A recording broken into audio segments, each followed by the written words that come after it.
این ویدیو داستان زندگی یکی از مخوف‌ترین زنان ایران است. مریم رجوی، رهبر سازمان مجاهدین خلق. زنی که از همسرش مهدی ابریشمچی طلاق گرفت تا با مسعود رجوی ازدواج کند و به رهبری سازمان مجاهدین برسد. در 2 دهه گذشته اما از مسعود رجوی دیگر خبری نیست. او یا مرده یا احتمالاً تحت الحفظ در محلی ناشناس نگهداری می شود. مریم حالا رهبر بلا منازع سازمان مجاهدین خلق است. زنی که مجاهدین او را همچون خدایگان می پرستند و تقدیس می کنند.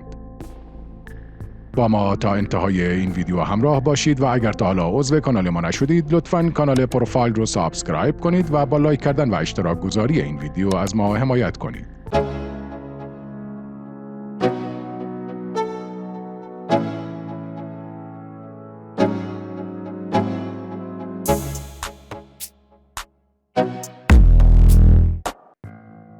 مریم قجر عضدانلو در سال 1332 در یک خانواده متوسط در تهران زاده شد.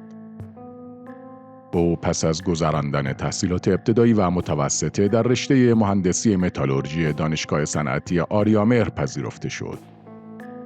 دانشگاه آریامهر که بعد از انقلاب به نام دانشگاه شریف نامگذاری شد، محل تحصیل بسیاری از اعضای مجاهدین خلق بود و محیط دانشگاه فرصتی برای جذب دانشجویان مذهبی به این تشکیلات مخفی بود. اما مریم در دانشگاه به این تشکیلات نپیوست. برادر و خواهران بزرگتر مریم از فعالان سیاسی بودند و علیه حکومت شاه مبارزه می‌کردند. محمود برادر بزرگترش از اعضای قدیمی سازمان مجاهدین بود و در زمان شاه زندانی سیاسی بود. خواهر بزرگترش نرگس هم که سال 1350 به سازمان پیوسته بود، مارکسیست شد و در همان زمان شاه به دست مأموران ساواک کشته شد. خواهر دیگرش معصومه نیز دانشجوی مهندسی صنایع دانشگاه علم و صنعت بود که در سال 1361 دستگیر و اعدام شد. در زندگی نامه‌ای که سازمان مجاهدین از مریم رجوی منتشر کرده گفته شده که او از نوجوانی فعالیت سیاسی خود را آغاز کرد و به سازمان مجاهدین خلق ایران پیوست. اما اغلب اعضای قدیمی سازمان میگویند که او بعد از انقلاب به مجاهدین خلق پیوسته و قبل از آن فعالیت سیاسی چندانی نداشته. لطفالله میثمی در کتاب خاطرات خود نوشته است که مریم رجوی پس از انقلاب به عنوان هوادار جذب تشکیلات شده، اما در سوابق سازمان برای او رزومه سازی شده تا جایی که در یک تاریخ سازی عجیب و غریب رجوی را به یک مبارز سابقه دار بدل ساختند، در حالی که او حتی یک بار هم در دوره شاه بازجویی نشده بود. اولین فعالیت سیاسی رجوی در هفته‌های بعد از پیروزی انقلاب شکل گرفت. سعید شاهسوندی از اعضای سابق سازمان مجاهدین درباره اولین روزهای فعالیت سیاسی مریم رجوی میگوید: ما ستاد بنیاد علوی را که قبلاً بنیاد پهلوی بود در تصرف خودمان داشتیم. ساختمانی بسیار بزرگ در خیابان ولیعصر. یک روز در میانه‌های روز دیدم که 2 نفر خانم با پوششی غیر مجاهد وارد شدند. تیپ‌های خواهران مجاهد یک تیپ‌های کلاسیک بود. تیپ‌های مذهبی حزب اللهی یک جور بودند، تیپ‌های چریک‌های فدایی یک جور و تیپ‌های مردم عادی هم یک جور دیگر. مریم عضدانلو همراه با شهرزاد صدر حاج سید جوادی، دختر احمد صدر حاج سید جوادی، با هم وارد محوطه ستاد بنیاد علوی شدند. دیدم این 2 شلوار لی پوشیدند. روسری هم یا سرشان نبود یا یک چیز غیر پوشیده‌ای بود. لباسهایشان به لباسها و مانتوهای خواهران مجاهد هیچ شباهتی نداشت. وارد شدند. من اینها را اولین بار دیدم و نمی شناختم. از محمد ضابطی پرسیدم که اینها که هستند. با خنده گفت که این یکی خواهر محمود عضدانلوست و آن یکی هم دختر حاج سید جوادی. گفت اینها می‌خواهند بیایند بخش دانشجویی و دانش آموزی سازمان فعالیت و کار کنند. آنها در قسمت پذیرش ثبت نام کردند و سازماندهی شدند. مریم عضدانلو آن موقع در بخش دانشجویی سازماندهی شد و از قضا در کلاس‌های آموزشی که خود من اداره می‌کردم هم شرکت می‌کرد. در همان بخش دانشجویی سازمان بود که مریم در سال 1358 با مهدی ابریشمچی آشنا شده و با هم ازدواج می‌کنند. چند ماه بعد در اسفند 58 که مجاهدین خلق برای انتخابات اولین دوره مجلس فهرست انتخاباتی ارائه می‌دهند، نام مریم قجر عزودانلو در لیست نامزدهای انتخاباتی این تشکیلات قرار می‌گیرد. هیچ یک از نامزدهای مجاهدین خلق در انتخابات مجلس قادر به کسب رأی لازم برای راه یافتن به مجلس نمی‌شوند. در خرداد 1360 که سازمان مجاهدین وارد فاز نظامی و مبارزه مسلحانه با جمهوری اسلامی شد، مریم قجر و ابریشمچی نیز به زندگی مخفی در یک خانه تیمی منتقل شدند. در این زمان مهدی ابریشمچی مسئول کل حفاظت سازمان بود و حفاظت از خانه‌های تیمی رهبران مجاهدین در تهران بر عهده او بود. در روز 19 بهمن 1360 که پایگاه‌های سازمان مجاهدین در تهران مورد حمله نیروهای امنیتی قرار گرفته و موسی خیابانی مرد شماره 2 سازمان و اشرف ربیعی همسر مسعود رجوی در خانه زعفرانی کشته می‌شوند، مهدی ابریشمچی و مریم قجر پیش از آن که خانه‌شان مورد حمله قرار گیرد از آنجا خارج شده بودند. آنها پس از چند هفته به کردستان رفته و از آنجا از کشور خارج می شوند. شاهصوندی می گوید آن موقع من در رادیو کردستان بودم. ابریشمچی آمد پیش ما و مدتی آنجا بود. مریم هم همراهش بود و کارهای خیلی معمولی اجرایی انجام می داد. توانایی ویژه‌ای نداشت و مدتها همانجا نگهداری شد. چند هفته بعد ابریشمچی به اروپا رفت. مریم اما باردار بود و در انتظار زایمان.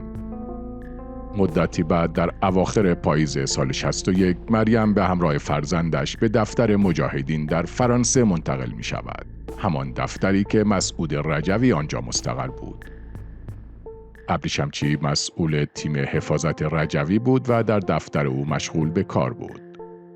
به گفته شاهصوندی، روال سازمان در آن ایام این بود که زوجهای سازمانی برای اینکه اطلاعات بخش‌ها به همدیگر کمتر منتقل شود و سهولتی در کارها صورت بگیرد، در بخش‌های واحد کار می‌کردند. هم برای عیاب و ذهاب راحت‌تر بود و هم برای جلوگیری از انتقال اطلاعات.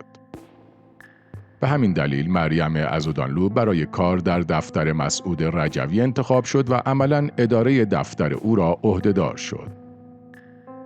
رجوی در سال 61 در یک ازدواج سیاسی با فیروزه دختر 17 ساله ابوالحسن بنی صدر ازدواج کرده بود. ازدواجی سیاسی که در بهمن 63 و با خروج بنی صدر از شورای ملی مقاومت ایران به طلاق انجامید. مسعود رجوی پس از 2 ازدواج حالا به دنبال همسری تازه بود. هفته پایانی سال 1363 در تاریخ مجاهدین خلق اتفاقی رخ داد که اعضای این تشکیلات را شوکه کرد. در 27 اسفند رادیو سازمان خبر ازدواج مسعود رجوی با مریم قجر عزودانلو همراه با تمجید این دستاورد عظیم شگرف ایدئولوژیکی و ایثار از خودگذشتگی را به سمع و نظر شنوندگان و علاقمندان خود رساند. بسیاری از اعضا و هواداران بخت زده سوال می‌کردند مگر مریم زن برادر مجاهد مهدی ابریشمچی نیست؟ و در ادامه متحیرانه و کنجکاوانه اظهار می‌کردند مریم کی از مهدی جدا شده و چرا؟ رادیوی سازمان آنها را زیاد معطل نگذاشت و به بخشی از پرسش‌های بیشمار آنان چنین پاسخ داد که لازمه فعلیت یافتن و تحقق تمام عیار ترکیب نوین رهبری ما، یگانگی هرچه بیشتر مریم و مسعود در رأس رهبری سازمان و انقلاب است که لاجرم زوجیت و محرمیت آنها با یکدیگر را ایجاب می‌کند. حدود 40 روز پیش از صدور اعلامیه رسمی سازمان مبنی بر وصلت مریم و مسعود، رجوی در 7 بهمن 63 مریم قجر عزودانلو را به عنوان همردیف مسئول اول سازمان معرفی کرده بود. همین اقدام زمینه ساز طلاق تشکیلاتی مریم از ابریشمچی شد. ارتقای مریم به مقام همردیفی مسعود در رهبری سازمان 2 هفته قبل از صدور اطلاعیه سازمان مبنی بر جدایی رجوی از فیروزه بنی صدر است که نشان دهنده تصمیم قبلی مسعود رجوی برای جداسازی مریم از ابریشمچی و وصلت با همسر دوست و همرزم تشکیلاتیش بود. مسعود خدابنده مسئول تیم حفاظت از رجوی مدعی است که مریم قبل از ازدواج با مسعود از ابریشمچی باردار بود. او میگوید انتقال مریم به بیمارستان برای کورتاژ توسط برادر مسعود رجوی صالح رجوی انجام شد و من هم حفاظت را به عهده داشتم. مراسم رسمی ازدواج در 29 خرداد 1364 در دفتر شورای ملی مقاومت در اوورسواز فرانسه برگزار شد و از آن پس نیز نام مریم قجر به مریم رجوی تغییر یافت. مهدی ابریشمچی نیز در مراسم ازدواج همسرش با رجوی شرکت داشت و به افتخار آنان کف زد. اقدام رجوی در وادار کردن ابریشمچی به طلاق همسرش افکار عمومی سازمان را عمیقاً جریحه‌دار کرده بود. طلاق اجباری 2 نفر که دختر 3 ساله‌ای نیز داشتند، حتی خشم و تعجب اکثریت مخالفان جمهوری اسلامی را نیز برانگیخت. آنان این اتفاق غیر مترقبه و نادر را تلاش در راستای رهبرسازی به منظور سرپوش نهادن بر ناکامی‌های استراتژیک سازمان و فائق آمدن بر تضادهای برآمده اعضا و بحران‌های درون تشکیلاتی تلقی کردند. به گفته هادی شمس حائری از اعضای سابق مجاهدین، جریان این طلاق و ازدواج بعدها نام انقلاب ایدئولوژیک به خود گرفت. واقعاً هم انقلاب بود. انقلاب در سکس و زنبازی و توهین به مقام زن و به مقدسات مردم. حزم این حادثه ناموسی برای فرهنگ و سنن ایرانیان بسیار سنگین بود. ازدواج‌های مسعود تصویری بد اما واقعی در اذهان هواداران باقی گذاشت. این امر یعنی ازدواج با زنی که شوهر دارد بسیار بیشتر از تغییر ایدئولوژی سازمان در سال 54 خطرناک، ماجراجویانه و غیر مسئولانه بود. یک روی دیگر انتقادات متوجه ابریشمچی بود. من به عنوان یک مجاهد خلق، به عنوان یک فرزند ناچیز خلق، جز این که بگم با تک تک سلول هایم به مسعود و مریم تبریک میگم. پرسشان بود که او چرا و چطور تن به خفت داده و به خاطر رفیق مجاهدش از همسرش و مادر تنها فرزندش گذشت کرده. ابریشمچی پس از کشته شدن موسی خیابانی و مسئله دار شدن برخی افراد قدیمی سازمان در آن زمان به عنوان جدی‌ترین جانشین رجوی برای او خطری به شمار می آمد. برخی اعضای سابق مجاهدین معتقدند مسعود رجوی با این اقدام هم مریم را تصاحب کرد و هم ابریشمچی را که لازم بود تحقیر شود خوار و خفیف کرد.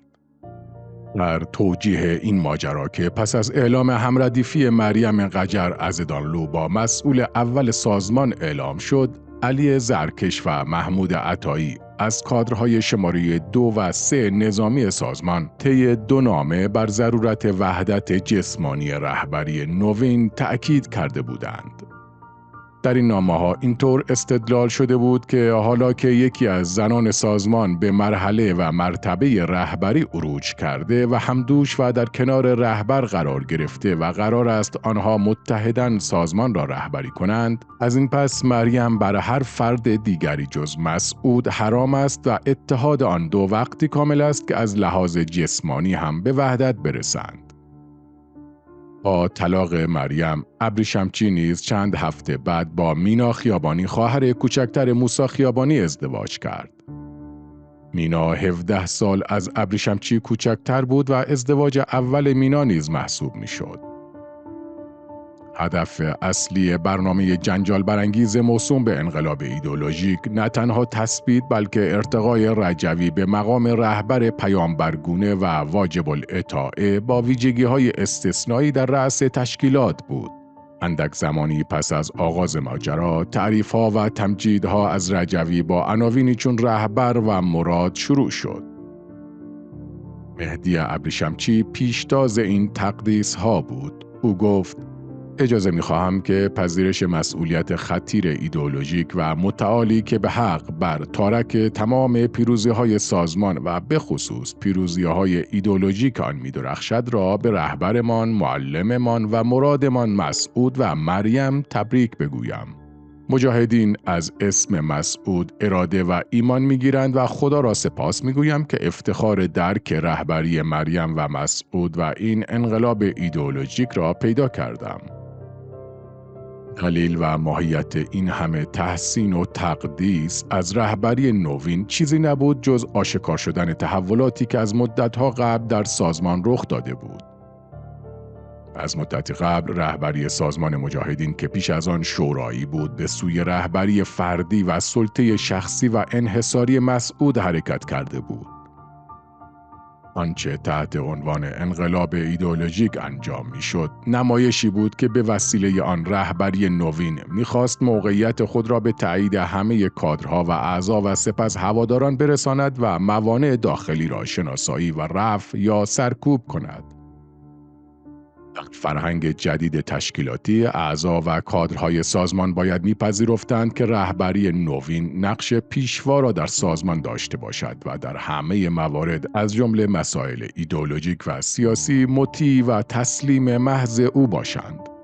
اغلب هواداران و کادرهای محصور در تار و پود تشکیلات میبایست با اعلام وفاداری مطلق، باقی مانده اراده و تفکر مستقل و حتی تظاهر به دارا بودن قدرت تشخیص و حق انتخاب را از خود سلب میکردند تا روح و جسم خیش را در بست تسلیم رهبری مسعود رجوی نمایند.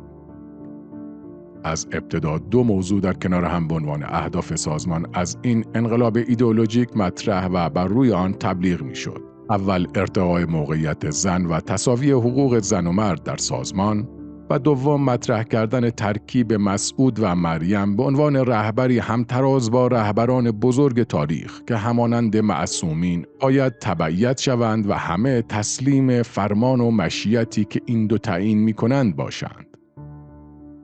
آن سینگلتون که بخشی از کتاب معروف خود به نام ارتش خصوصی صدام را به بررسی ارتقای نمایشی مریم رجوی اختصاص داده، ضمن اشاره به پاره‌ای از اقدامات جاه طلبانه که می توانست به الغای محبوبیت او در میان ایرانیان مقیم اروپا و همچنین هواداران مجاهدین منتهی شود، فرایند و نتیجه نهایی این اقدامات را جز سردرگمی و بهت مجاهدین نمی‌داند. او می‌گوید نتیجه همه اینها محبوب شدن مریم در میان ایرانیان نبود، بلکه باعث شد همراهان او به خصوص اعضایی که از عراق آورده بود بیش از هر وقت دیگری گیج شوند. سینگلتون به ناتوانی و فقدان کارایی سیاسی و تشکیلاتی مریم رجوی اشاره کرده و میگوید مریم چیزی جز یک امکان برای پیش بردن سناریوهای مسعود رجوی در غرب و همچنین مناسبات داخلی نبوده است. به گفته سینگلتون، مریم یک شخص سیاسی نبود و تجربه جهانی هم نداشت. او سالها آموزش دیده بود تا کاری را که برای مسعود رجوی انجام میداد انجام دهد و هیچ ایده دیگری فراتر از این نداشت. مسعود رجوی به همراه اعضای تشکیلاتش در فرانسه در سال 1365 به عراق رفت و آنجا را پایگاه اصلی خود قرار داد. این مهاجرت سرفصلی مهم در تاریخ مجاهدین و نبرد آنها با جمهوری اسلامی بود. رجوی به هنگام ورود به عراق مورد استقبال رسمی معاون رئیس جمهور وقت عراق قرار گرفت. از همان سال به بعد مریم رجوی فرماندهی نظامی حملات علیه جمهوری اسلامی را بر عهده داشت و در مرداد 1367 در عملیات فروغ جاویدان که در ایران عملیات مرصاد خوانده می شود، فرمان حمله و آتش علیه نیروهای نظامی ایران را صادر کرد. 8 سال بعد از ازدواج مسعود و مریم رجوی در شهریور 1372 طبق معمول و به ناگاه اعلام شد که شورای ملی مقاومت طی اجلاسی در بغداد مریم رجوی را به عنوان رئیس جمهور ایران برگزیده است. حالا مسعود رجوی همسرش را به نمایندگی از طرف اکثریت قاطع مردم ایران به ریاست جمهوری منصوب کرده بود. کوتاه زمانی بعد مریم راهی فرانسه شد، هرچند 2 سال بعد به پادگان اشرف در عراق بازگشت. مسعود رجوی حالا نه فقط مریم که بسیاری دیگر از دختران و زنان جوان را بدون هیچ سابقه تشکیلاتی و سیاسی قابل توجهی به مسئولیت‌های مهم منصوب می‌کرد. به باور ابراهیم خدابنده، مسئول سابق تیم حفاظت از رجوی، مسعود معتقد بود زنها بیشتر و سریعتر در معرض القاءات ذهنی قرار گرفته و وابسته می‌شوند و لذا به آنها اعتماد بیشتری داشت. برای او تسلط بر زنها به مراتب راحت‌تر از سلطه بر مردان بود. حتی در عملیات فروغ جاویدان نیز رجوی فرماندهی برخی از یگانها را به دخترانی سپرده بود که هیچ سابقه رزمی نداشتند.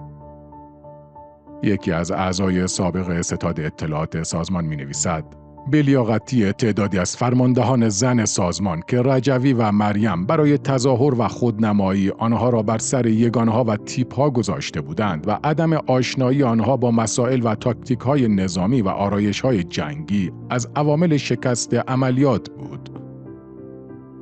با حمله آمریکا به عراق و سقوط صدام، دولت عراق خواستار خروج مجاهدین از عراق و تعطیلی پادگان اشرف شد.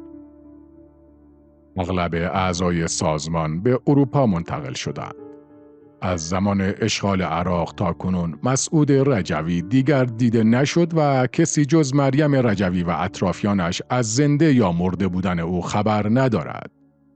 هرچند که اکثریت عقیده دارند که او دیگر زنده نیست. در اواخر خرداد 1382 اعضای ارشد مجاهدین که پس از حمله آمریکا به عراق غافلگیر شده و به فرانسه گریخته بودند توسط پلیس فرانسه بازداشت شدند. حمله پلیس ضد تروریسم فرانسه در 27 خرداد 82 به تعداد زیادی از پایگاه‌های سازمان در فرانسه و دستگیری مریم رجوی و 165 تن از کادرهای رد بالای آن به موضوعی خبرساز در رسانه‌های جهان تبدیل شد. روزنامه نیویورک تایمز انگیزه دولت فرانسه از این اقدام را جلوگیری از انتقال کانون سیاسی نظامی سازمان مجاهدین خلق از عراق به فرانسه عنوان کرد. دستگیری مریم رجوی در شرایطی اتفاق می‌افتاد که هنوز تب ضربه مهلک سقوط صدام از جان مجاهدین فروکش نکرده بود. نامعلوم بودن تصمیم دادگاه فرانسه و احتمال استرداد مریم رجوی و برخی دیگر از کادرهای دستگیر شده به ایران، سازمان را به این اندیشه واداشت که واکنشی متناسب با ماهیت فرقه‌ای خود بروز دهد تا بتواند مانع از اقدامات بعدی فرانسه شود. اینجا بود که مجاهدین خلق بر اساس یک دستور تشکیلاتی شماری از اعضای خود در اروپا را وادار به خودسوزی کردند. هدف سازمان از این اقدام تحت فشار گذاشتن فرانسه و ناگزیر کردن پاریس به آزادی افراد دستگیر شده و مشخصاً مریم رجوی بود. در پی این اقدام سازمان یافته تشکیلاتی، ده‌ها تن از اعضای مجاهدین در سراسر اروپا در مقابل چشمان بهت زده شهروندان و رسانه‌ها اقدام به خودسوزی کردند. فشار ناشی از این خودسوزی‌ها به دولت فرانسه به حدی بود که دادگاه ناگزیر برای جلوگیری از هزینه‌های احتمالی بیشتر به تعدیل مواضع خود ناچار شد. مریم رجوی 2 هفته بعد از بازداشت آزاد شد و از آن زمان تا کنون در فرانسه هدایت مابقی اعضای سازمان مجاهدین خلق را در غیاب مسعود رجوی بر عهده دارد. کمرنگ شدن نقش مسعود رجوی در رهبری سازمان و حتی شایعه مرگ او، مریم رجوی حالا رهبر بلامنازع سازمان مجاهدین خلق است. مخفی نگه داشتن سرنوشت مسعود رجوی به یکی از رازهای بزرگ سازمان مجاهدین خلق تبدیل شده. بسیاری معتقدند که او مرده، اما سازمان خبر آن را پنهان نگه می‌دارد. اغلب اعضای مجاهدین در سالهای اخیر در آلبانی مستقر شدند و روزهای سختی را تحمل می‌کنند. زهرا میرباقری، یکی از اعضای جدا شده از مجاهدین، با اشاره به شرایط سخت اعضای این تشکیلات به خصوص زنان میگوید: وقتی مریم رجوی در سال 1382 که پلیس فرانسه به مقرش حمله کرد بازداشت شد، فقط 9 میلیون دلار اسکناس در گاف صندوقش بود. یک زن پلیس که در آن عملیات تمام منطقه را بازرسی کرده بود میگفت چند دهنه کمد بزرگ در اتاق مریم رجوی فقط حاوی لوازم آرایشی بود، در حالی که کمد بقیه زنان حتی یک کرم مرطوب کننده دست هم نداشت. مریم رجوی در سالهای اقامت در اروپا لباسهای رنگارنگ با رنگهای به اصطلاح جیغ می پوشد، رنگهایی که به نظر تلاشی ناکام برای جلب توجه افکار عمومی است. این هم داستان زندگی مریم رجوی، یک عضو معمولی سازمان مجاهدین خلق که از همسرش طلاق گرفت تا با رهبر یکی از مخوفترین گروه‌های تروریستی ازدواج کند. نظر شما درباره مریم رجوی چیست؟ لطفاً نظرات خود را در کامنت ها برای من بنویسید. اگر هم تا حالا عضو کانال ما نشدید لطفاً کانال پروفایل رو سابسکرایب کنید و اون علامت زنگوله را هم بزنید تا از ویدیوهای بعدی ما هم با خبر شوید.